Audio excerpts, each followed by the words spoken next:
Pregame.com.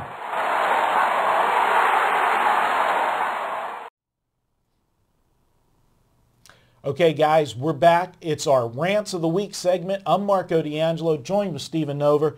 This is the fun part of the videos for us. You know, we give you the free picks in the other videos, but this one, Stephen and I, we get to blow off steam. What's irking us, and then we give the famous A-Hole of the Week award.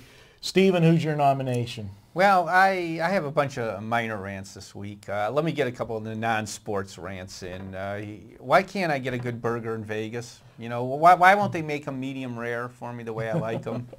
That's lawsuits, one. that's why. Yeah. Another rant, traffic lights. Why are they so darn long in this city? It's just ridiculous. All right, you want a sports rant. Houston Texans lost their quarterback, Matt Schaub, probably for the season. Maybe his career is in jeopardy. Terrible break for them. Who's the first name that you start hearing being bantered as a possible replacement? Not on the roster. Not on the roster? Not on the roster. Brett Favre. Oh, Brett Favre. Oh. That's my rant.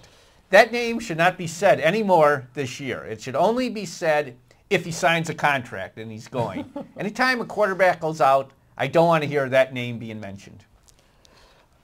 Well, with the other name that's on the roster, do you really want to say Matt Leinart?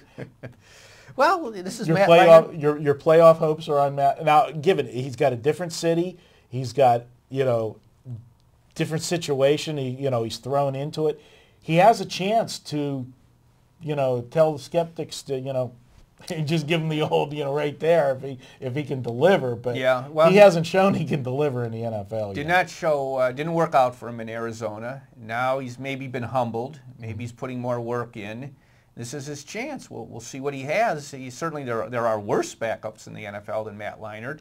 He's coming into a great situation, a very good offense that's run-oriented. Pressure's not on him to win games. He's got maybe arguably best wide receiver in the AFC, Andre Johnson. He's going to be healthy coming. And he never had Arian Foster in Arizona. That's definitely going to be a big right. help to him having a key running back that can keep the defenses honest, and you can do some work with play action. We'll see what happens, but it's a shame. They finally got it put together. Yeah. The defense has been playing better. Mm-hmm. I mean, each week the defense has been getting better, with Wade Phillips down there. So we'll see what happens. Anybody else you want to throw out there before I get to mine? It's kind of like kicking the dog, but the Philadelphia Eagles. How do you lose at home to John Skelton in Arizona? How do you do that? Everybody's got a skeleton in their closet. I've never seen a more disconnect team. Andy Reid wants them to do one thing, and they're doing another thing. They spend so much money. They bring in all these big names. But what do? They move their offensive line coach to be their defensive coordinator when he's never coached defense before. So they've given up 17 touchdown passes. They have terrible linebackers. It's just your typical example. They kind of remind me of the Cubs. The Cubs always throw big money with no concept of a team or anything, or how to manufacture runs, how to do the little things to win games. Mm-hmm. And they deserve to be where they are, the Eagles. It's just... Can Andy Reid survive this season with all the hoopla, but the dream team label and everything else that this team got? Can he survive this? If it was my call, Marco, no. They need to bring in somebody. They have the talent isn't the problem with them. They need somebody to change things around and fix that problem. And Andy Reid, he's been good for many years, but you get to the point where this is a different situation and you're not right for it. You should walk away then. Well, my rant's simple. I'm going to look out there and I'm going to say, Mike Smith, what in God's name were you thinking? I know it's 4th and inches and you're supposed to be able to make 4th and inches.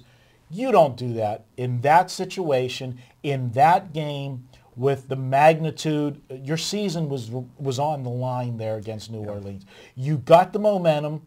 You came back. You scored to send it into overtime.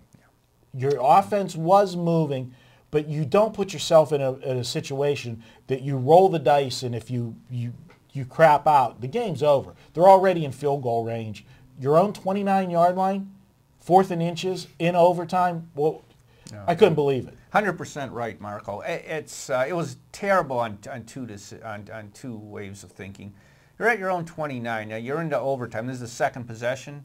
You stopped New Orleans before. You're at home. You know, you're fired up. Your defense is hanging in there. It's playing well. You stopped them the last two, because if you remember at the end of regulation, when they scored, they elected to do an onside kick instead of, there was 4 minutes left. They did the onside kick with 4 minutes because they didn't trust their defense, and their defense held them at midfield and got them the ball back. Yeah. Now, let's say you make the first down. If you don't make it, you lose the game, which is what happened. But even if you make it, you're still at your 30. Yeah, 1st and 10.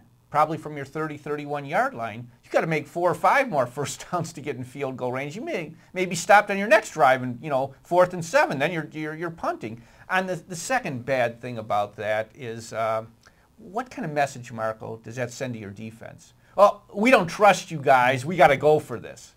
It's a horrible message. He did it twice in the game. He did it when he did the onside kick with 4 minutes left, and he did it again.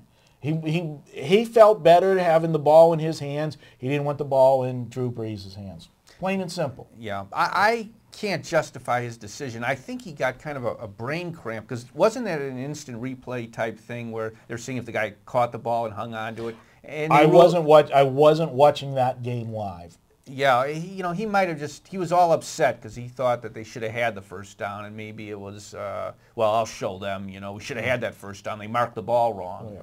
And you can't have those type of decisions. You have to be cool under pressure. And, you just, I'd say the worst coaching decision of the year right now. Can you think of a worse one? Well, I mean, people will compare it to 2 years ago when Belichick did the... A different situation. He's going against Peyton Manning. Now, I realize Drew Brees is very good, but the Colts were going to score no matter where you brought him. And he had the offense to do that. New England's offense is better than Atlanta's offense is this year. So that had better odds. But I thought that was a different situation. Even though I disagreed with Belichick doing that, I could justify that decision more than Mike Smith's. Yeah. Bad decision, and I don't know. Losing a game like that, it's not a game that me or you talked about this week, in any of the videos, but what kind of mental state is the Falcons in now moving forward? Losing, a game that was a game they needed. They finally got themselves back into a position where they could get back in the race, with New Orleans, and to lose a game like that, lose it at home, I don't know what, Well, New Orleans has always had their number. And once again, New Orleans gets this win. I do think Atlanta, they're not as good as they were last year, but I think they'll get it straightened out. They're not that bad. They have some resiliency, but yeah, it's totally uncalled for. If you're going to lose in overtime, at least lose the proper way. Don't give the team the game like that. Just stupid. All right, so we're going to go ahead and crown Mike Smith the A-hole of the week? Yeah, I would cast my vote there. Okay, it's unanimous. Yeah. Mike Smith, this week's A-hole of the week. If you got a bigger one, go into the forums. This will be in the super thread, pregamevideos.com. Check it out. Tell us, you can check out all the videos we did this week. Tell us what you think who was the biggest A-hole this week, or anything else you got on your mind. We'll stop back into that thread and answer your questions and chat with you guys. It's been fun. He's Stephen Nover. I'm Marco D'Angelo. I've got one more video I'll be doing today, later with Brian Leonard. Be back next week with Stephen. We're going to have the videos up a day early next week because I'm eating turkey on Thursday. I ain't doing videos, so we'll be here Wednesday taping everything next week. Sounds good, Marco. All right. We'll see you guys next week.